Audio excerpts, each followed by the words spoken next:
How do you get hepatitis B? मैं doctor Bhargav Raut, Pathofast lab Pune का chief pathologist, और आज आपको समझाऊंगा कि हेपेटाइटिस बी होता कैसे है। दोस्तों, हेपेटाइटिस बी ये एक वायरस होता है जो हमारे बॉडी के अंदर एंटर होता है ब्लड के थ्रू, या फिर वीर्य के थ्रू, या फिर योनि के फ्लूइड्स के थ्रू, या फिर सलाइवा या थूक के थ्रू, ऑल्दो इसके चांस बहुत कम रहते हैं। और अगर आपने ब्लड ट्रांसफ्यूजन लिया है, किसी से ब्लड लिया है आपने, और वो ब्लड में अगर वो हेपेटाइटिस बी रहेगा तो उसमें से भी हो सकता है। Last but not the least, अगर आप हॉस्पिटल में काम करते हो, आप नर्स हो या आप डॉक्टर हो, और आपको सुई लग गई बाय चांस एक्सीडेंट से, और वो सुई ऑलरेडी किसी हेपेटाइटिस बी पॉजिटिव पेशेंट के अंदर जा चुकी थी, तो उसके थ्रू भी आपको ये हो सकता है। फिर अगर आप आईवी ड्रग्स यूज़ करते हैं, नीडल शेयर करते हैं ड्रग यूज़र्स के साथ, उसके थ्रू भी ये हेपेटाइटिस बी वायरस आपके बॉडी के अंदर आ सकता है। और कुछ डॉक्टर्स या सर्जन्स जब सर्जरी करते रहते हैं, और सर्जरी के टाइम अगर बहुत ब्लीडिंग हुआ वो पेशेंट में, और वो पेशेंट हेपेटाइटिस बी पॉजिटिव हो, तो उसके थ्रू भी ये हो सकता है। लेकिन सबसे कॉमन ट्रांसमिशन के मोड इसके रहते हैं वीर्य के थ्रू, योनि के फ्लूइड्स के थ्रू, क्योंकि इसमें हेपेटाइटिस बी वायरस का कॉन्सेंट्रेशन या लेवल बहुत ज़्यादा रहता है, ब्लड से भी ज़्यादा रहता है।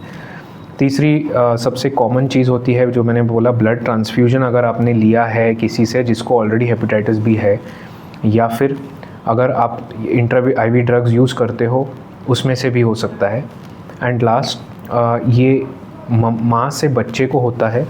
जो गर्भवती माँ रहती है, अगर उसको हेपेटाइटिस बी है और उसने वैक्सीनेशन या ट्रीटमेंट ठीक से नहीं लिया हो, तो जन्म के टाइम या उसके पहले भी ब्लड के थ्रू ये उसके होने वाले बच्चे को हो जाता है।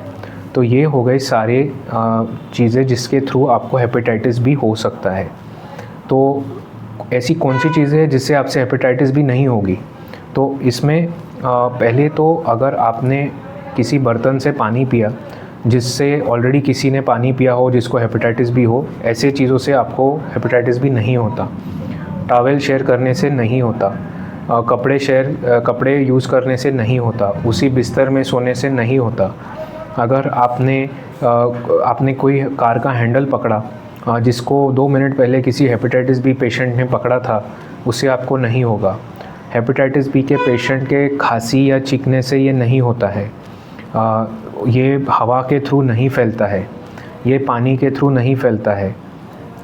समझो वो पेशेंट ने कोई टॉयलेट यूज़ किया है आपके पहले, और उसके बाद आप वो टॉयलेट को यूज़ करते हो, जैसे पब्लिक टॉयलेट हो या एयरपोर्ट में टॉयलेट हो, इससे हेपेटाइटिस बी स्प्रेड नहीं होता है।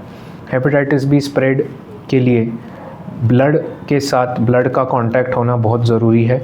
या तो वीर्य या योनि के फ्लूइड का आपके ब्लड के साथ कांटेक्ट होने के लिए ज़रूरी है, वो भी अच्छे प्रमाण में होना चाहिए, और वो जो फ्लूइड है जिसके साथ आप कांटेक्ट में आए हो उसमें हेपेटाइटिस बी बहुत ज़्यादा प्रमाण में होना चाहिए, तभी ट्रांसमिशन होता है।